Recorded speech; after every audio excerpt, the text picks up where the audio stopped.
Hello students, good morning again.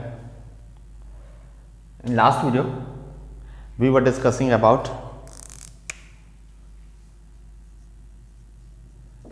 determinants. हमारे quantified determiners जो थे वो कंटिन्यू थे। इसमें से मैं आज आपके लिए आइदर नाइदर इनके यूजेस जो है वो लेने जा रहा हूँ। First of all that is either. Use होता है इसका सिंगुलर काउंटेबल नाउन के साथ में, काउंटेबल नाउन, ठीक है। सिंगुलर काउंटेबल नाउन के लिए आइदर का यूज हमारा किया जाता है। किस सेंस में किया जाता है? ये सेंस होता है आपका वन ऑफ द टू, यानी कि दो में से यदि हम किसी एक की बात करते हैं तब हम आइदर का यूज लेते हैं। जैसे यू, एग्जाम्पल है you could ask dash of my parents. अब पेरेंट्स की बात हो रही है, यानी कि मदर एंड फादर दो लोग हो गए, उनमें से किसी एक की बात करने के लिए हम क्या लगा देंगे? आइदर। यानी कि आप मेरे पेरेंट्स में से या तो मेरी माँ से या मेरे डैडी से आप पूछ सकते थे।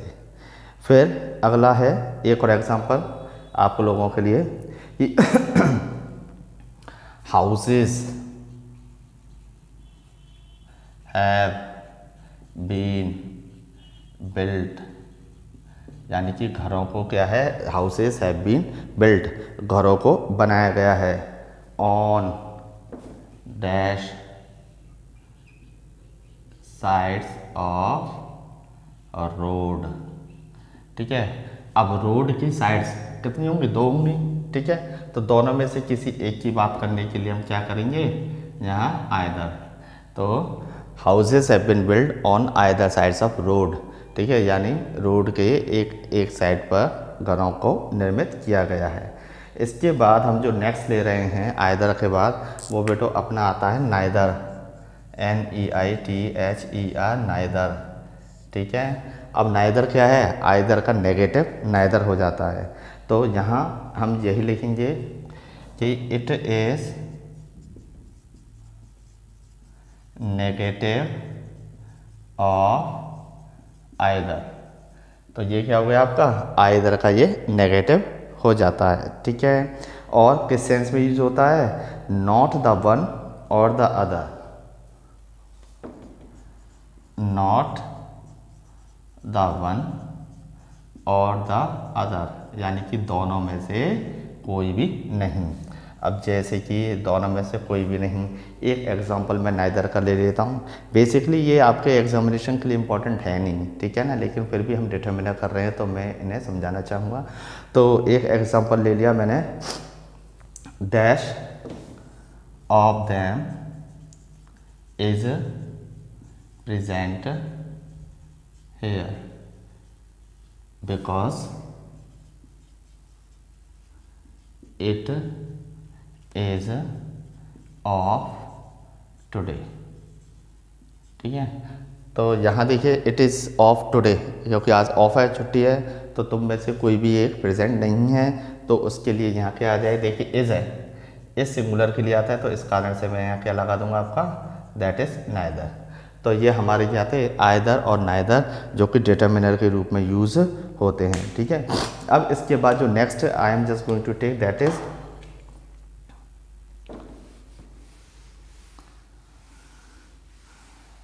नेक्स्ट जो आएगा वो है आपका मोर। वो कौन सा है? मोर, ठीक है। मोर भी आपका क्या है? डिटर्मिनर के रूप में जो है वो यूज ले लिया जाता है। तो इसका अर्थ क्या होता है? इसका अर्थ होता है और अधिक, ठीक है, यानी कि मच या मैनी इसके सेंसेस में आते हैं, यानी और अधिक। ब्रैकेट में मैंने लिख दिया और अधिक। ये तो बहुत ज़्यादा के सेंस में आता है, लेकिन और अधिक के सेंस, इनसे भी और ज़्यादा हमें शो करना होता है, मोर का यूज़ ले लेते हैं, ठीक है। इसके बाद काई के साथ यूज़ होता है ये, वो लिख दूंगा कि with countable plural noun and uncountable noun. तो आपके जो प्लूरल काउंटेबल नाउन होंगे उनके लिए और अनकाउंटेबल नाउन जो होंगे उसके लिए हम मोर का यूज़ करेंगे, ठीक है। जैसे कि देखिए एग्जांपल देखते हैं। टू अचीव एग्जांपल है your target, you need dash और यहाँ है आपका अफर्ट। तो आपको अपने लक्ष्य की प्राप्ति के लिए और अधिक एफर्ट की आवश्यकता है, कोशिश की आवश्यकता है, तब मैं क्या लगा दूंगा यहाँ और अधिक के लिए मोर का यूज़ कर दिया जाएगा, ठीक है। एक और एग्जांपल यहाँ ले लेते हैं, इसे साफ करते हुए मोर का ही है। तो एग्जांपल है आपका कि these man are not enough, देखिए these man are not enough to pull this pole, ठीक है। ये मैन जो हैं यही पर्याप्त नहीं है इस पोल को पुल करने के लिए। और आगे क्या दे देंगे हम पे, we need dash man for this task, हमें इस कार्य के लिए और अधिक किसकी आवश्यकता है, मैन की आवश्यकता है। तो और अधिक के सेंस में क्या आ जाएगा आपका, दैट इज मोर का प्रयोग कर दिया जाएगा। तो इस तरह से मोर का जो यूज़ है वो और अधिक के सेंस में आपके लिए किया जाता है। इसके बाद एक और मैं यहाँ अगला लूँगा, क्वांटिफायर में ही है, आप भी यूँ कहेंगे कि ये भी डिटर्मिनर होते हैं। देखिए नेक्स्ट वन इज एन और नो, ठीक है। नो जो नेगेटिव होता है वह भी आपका डिटर्मिनर के रूप में यूज़ लिया जाता है। इसका क्या होता है, नॉट एनी, इसका सेंस क्या होता है, नॉट एनी, यानी कि एनी का सेंस कोई और नो का सेंस नॉट एनी यानी कि कोई नहीं, कोई नहीं या फिर कुछ नहीं, ठीक है। तो ये नो के सेंसेस जो हैं वो होते हैं। एक example, I have dash interest in politics, राजनीति में मुझे किसी भी प्रकार की कोई क्या नहीं है, रुचि नहीं है। तो कोई नहीं कुछ भी नहीं के सेंस में आपका क्या आ जाएगा, यहाँ मैं नो का प्रयोग डिटर्मिनर के रूप में कर दूंगा। जैसे कि कई जगह आपने देखा होगा लिखा हुआ no smoking zone, no smoking zone, ठीक है। या फिर आपने देखा होगा नो पार्किंग। तो ये भी क्या है आपके, जहाँ नो इस तरह से यूज़ होता है वो भी आपके डिटर्मिनर के सेंस में ही यूज़ होता है, ठीक है। अब मैं एक लास्ट लेना चाहूँगा यहाँ, इनफ, ENOUGH, ENOUGH, इनफ, ठीक है। अब इनफ काय के सेंस में यूज़ होता है बेटो, वो होता है पर्याप्त के अर्थ में, ठीक है। लिख देता हूँ, इन द सेंस ऑफ, ये हो जाएगा आपका पर्याप्त, ठीक है, हिंदी में। और जैसे कि इंग्लिश में लेना चाहें तो सफिशिएंट, सफिशिएंट, ओके। और कहाँ होगा, बिफोर अनकाउंटेबल नाउन। तो जो आपके अनकाउंटेबल नाउन होंगे उससे पहले हम इनफ का यूज़ कर देंगे। यहाँ देखिए एक एग्जांपल आप लोगों के लिए, मोस्ट, एग्जांपल ले रहा हूँ, most of us have dash mind to solve this matter,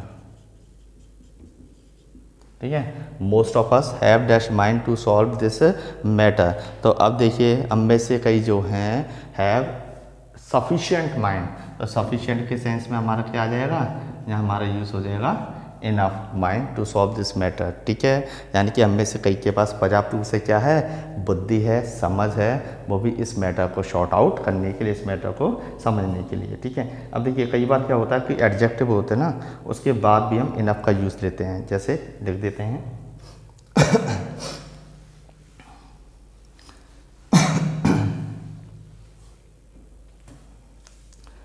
next example है कि सॉरी नेक्स्ट पॉइंट ले रहे हैं हम इनफ का। ठीक है, आफ्टर एडजेक्टिव इनफ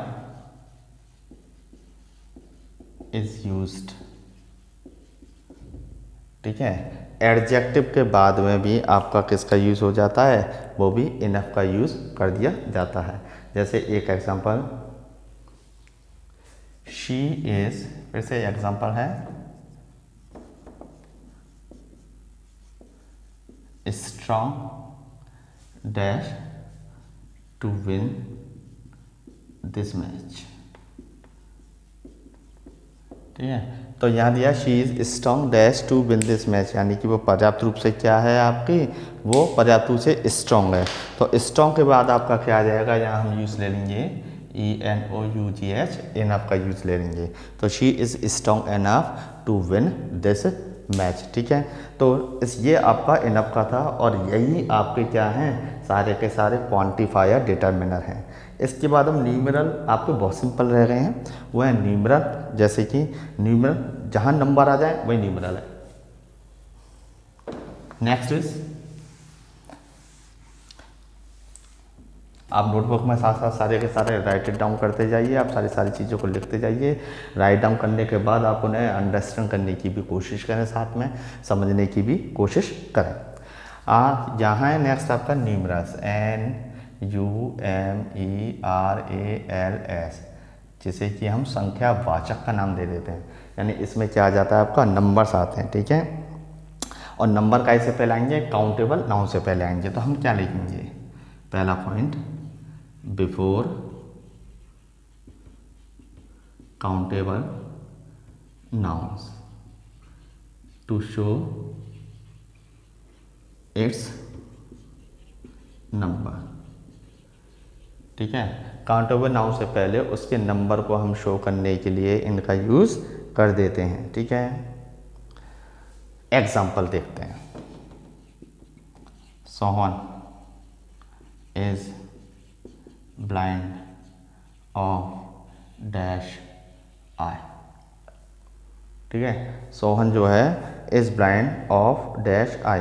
तो सोहन क्या है, वो एक आँख से क्या है आपका, ब्लाइंड है। तो उस एक आँख के लिए क्या कर देंगे हम, देखिए आइज तो है नहीं, आई है ना सिंगुलर, तो हम लगा देंगे वन आई। तो Sohan is blind of one eye. दूसरा देखिए example, Sonali stood dash in class.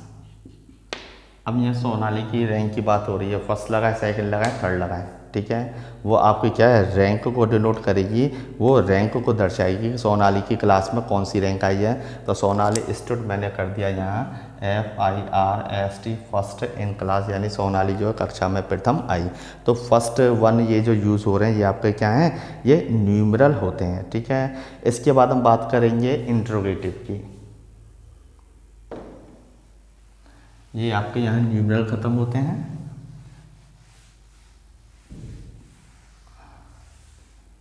इसके बाद नेक्स्ट है आपका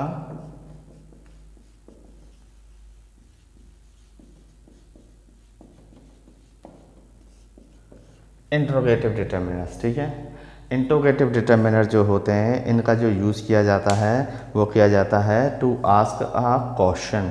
ठीक है, रिलेटेड टू नाउन। यहाँ लिख देता हूँ, to ask a question with noun और रिलेटेड टू नाउन।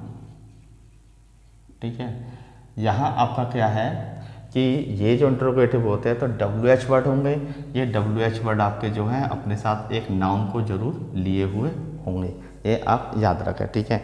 इसमें होते कौन कौन से हैं, इसमें तो जनरली हम देखिए वॉट है और विच है, इनको यूज़ लेते हैं। What comma which comma whose, ठीक है, इनको हम इंट्रोगेटिव जो है उनमें यूज़ लेते हैं। तो जैसे वॉट का एक एग्जांपल लें, what colour has this car, जैसे मैंने ये ले लिया सपोज कि वॉट एग्जांपल है,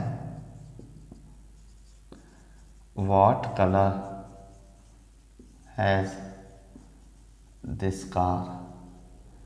तो यहाँ आपका जो वॉट का यूज़ हो रहा है कलर के साथ में, कलर आपका नाउन हो गया, तो उसके साथ में आपका किसका यूज़ हो रहा है, वॉट का यूज़ हो रहा है। तो यहाँ what colour has this car, ये वॉट आपका क्या हो जाएगा, ये आपका ये डिटर्मिनर के रूप में होगा, ठीक है। जैसे एक एग्जांपल ले लिया हमने वॉट से ही या विच से ले लिया, चलिए which news did you get today.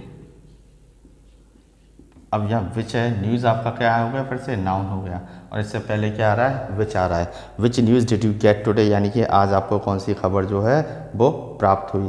तो ये भी आपका क्या है, एक डिटर्मिनर के रूप में हम इसे यहाँ यूज़ लेंगे। अब हुज से एक एग्जांपल ले लेते हैं, हुज पेन इज दिस, यानी कि ये जो पेन है वो किसका है। तो यहाँ जो हुज पेन इज दिस, देखिए पेन आपका फिर से क्या हो गया, पेन आपका फिर से नाउन है, और इससे पहले क्या आ रहा है, हुज, तो ये आपका क्या हो जाएगा, एक डिटर्मिनर के रूप में यूज़ होगा। तो ये हमारे क्या होते हैं, ये हमारे इंट्रोगेटिव डिटर्मिनर होते हैं, ठीक है। इसके बाद आपका जो आता है वो वॉट का यूज़ हम देखे हैं, तो एक्सक्लेमेटरी सेंटेंसेस में भी वॉट का यूज़ किया जाता है। तो ये भी हम लिख देंगे यहाँ क्या, इन एक्सक्लेमेटरी सेंटेंस, इन एक्सक्लेमेटरी सेंटेंस, यानी कि विस्मयबोधक जो वाक्य होते हैं उनमें वॉट का यूज़ होता है। वॉट इज यूज्ड एज, कैसे होता है, हम क्या पढ़ रहे हैं, दैट इज डिटरमिनर, ठीक है। तो एक्सक्लेमेटरी सेंटेंस में भी वॉट का यूज़ जो है वो डिटरमिनर के रूप में किया जाएगा। जैसे एक एग्जांपल हम यहाँ ले लेते हैं कि वॉट, यहाँ देखिएगा वॉट अ प्लेयर, एग्जांपल है what a player Sachin is, ठीक है। तो यहाँ सॉरी यहाँ एक्सक्लेमेशन आएगा, हाँ, what a player Sachin is, तो वॉट जो है वो आपका अ प्लेयर जो नाउन है, अ प्लेयर जो नाउन है उससे पहले यूज़ हो रहा है, तो इस कारण से ये आपका क्या हो जाएगा, डिटर्मिनर के रूप में यूज़ होगा, ठीक है। इस प्रकार से आपके क्या होते हैं, इंट्रोगेटिव डिटर्मिनर के रूप में इनका यूज़ किया जाता है।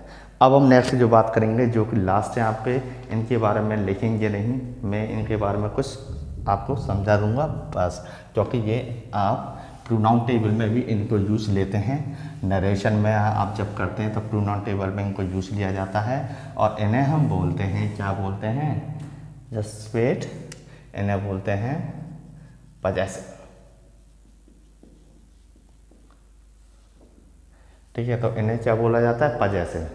तो ये पजेसिव एडजेक्टिव के रूप में जनरली होते हैं, पजेसिव एडजेक्टिव के रूप में इनको यूज लिया जाता है, और यही आपके डिटर्मिनर के रूप में होते हैं। कौन कौन से होते हैं, माई,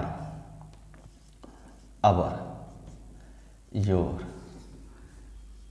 हिज, हर, देयर, ये आपके क्या है, ये आपके डिटर्मिनर हैं, और यही आपके पजेसिव एडजेक्टिव के रूप में यूज़ होते हैं। जैसे कि एग्जांपल की बात करें तो एक एग्जांपल लिया मैंने, इट इज़ माई पेन, तो पेन आपका नाउन हो गया, नाउन से पहले यूज़ हो रहा है माई, तो ये आपके किसकी फॉर्म में आ जाएगा, ये आपके डिटर्मिनर के फॉर्म में आ जाएगा, ठीक है। नेक्स्ट एक और एग्जांपल यदि आप चाहें तो देखिएगा, I met your brother yesterday, यानी कल मैं आपके भाई से मिला। तो यहाँ ब्रदर जो है वो आपका नाउन हो गया, नाउन से पहले योर आ रहा है, तो ये आपके डिटर्मिनर के रूप में होता है। ठीक है स्टूडेंट्स, तो ये आपका पजेसिव डिटर्मिनर था। तो स्टूडेंट्स ये हमारे डिटर्मिनर से जो हमने आज किए हैं, और आपका डिटर्मिनर का टॉपिक जो है वो आज कंप्लीट होता है। आई होप आप अपनी नोटबुक में सारे डिटर्मिनर्स को आप लिख लेंगे और आप उन्हें अच्छे से समझ भी लेंगे। ठीक है, एग्जाम्पल सारी चीज़ों के आपके सामने हैं। अब नेक्स्ट टॉपिक जो आपके सिलेबस में आता है स्टूडेंट्स वो है टेंस। तो टेंस के बारे में मैं यहाँ डिक्लेयर करना चाहूँगा एक चीज़ कि हमारे सिलेबस में जो टेंस दे रखे हैं वो tense correct form of the verb के रूप में है। जैसे कि इन प्रीवियस क्लासेस आपने देखा होगा कि हमारे लिए जो एग्जामिनेशन पेपर होता है या कोई कंपटीशन होता है तो हमारे लिए वर्ब की फॉर्म जो है वो फिल करने के लिए आती हैं। वो वर्ब की फॉर्म जो है वो एडवर्ब के अकॉर्डिंग हम उसमें, या फिर एडवर्ब सिचुएशंस के अकॉर्डिंग हम उनको फिल करते हैं। तो हम ये चीज़ें जो हैं अपने नेक्स्ट वीडियो जो टेंस से रिलेटेड है उसमें हम ये सारी चीज़ें जो हैं वो डिस्कस करेंगे। मैं यहाँ एक चीज़ क्लियर करना चाहूँगा कि if you want that I should just make sentence structure, तो वो आपके काम का है नहीं, तो उन चीज़ों को हम यहाँ लेंगे भी नहीं। ठीक है, हमें तो बस इतना देखना है कि how can we fill the blank with the correct form of the verb. तो वो सारी चीज़ें कौन कौन से एडवर्ब हैं, कौन कौन सी हेल्पिंग वर्ब यूज़ होंगी, किस तरह से होंगी, किस वे में होंगी। ठीक है, कौन सी एडवर्ब सिचुएशन कब निकल के आती है, तो वो सारी चीज़ें जो हैं हम नेक्स्ट वीडियो में हम डिस्कस करेंगे। वो है टेंस। ये जो आपको टॉपिक मैं यहाँ ग्रामर के जो यहाँ लिए जा रहा हूँ वो टॉपिक सारे के सारे कम्पिटिटिव टॉपिक हैं। In future in your many competitions these topics are included also. तो आप इन सारे टॉपिक्स को अच्छे से करते रहें। और मैं भी यहाँ कम्पिटिटिव वे में ही आपका जो सिलेबस है उसके साथ साथ भी कम्पिटिटिव वे में ही लेके चल रहा हूँ। जैसे कि मैंने आज आपको ये जो डिटर्मिनर कराए हैं, इनमें लास्ट के जो डिटर्मिनर्स हैं वो आपको कुछ एक्स्ट्रा मैंने समझाए हैं। ठीक है ना, तो फिर भी आप इनको अपनी नोटबुक में ज़रूर लिख लें। Okay students, we will discuss later about the tenses in next video. Till then just keep on learning on, and just your hard work must be with you. Okay, till then bye.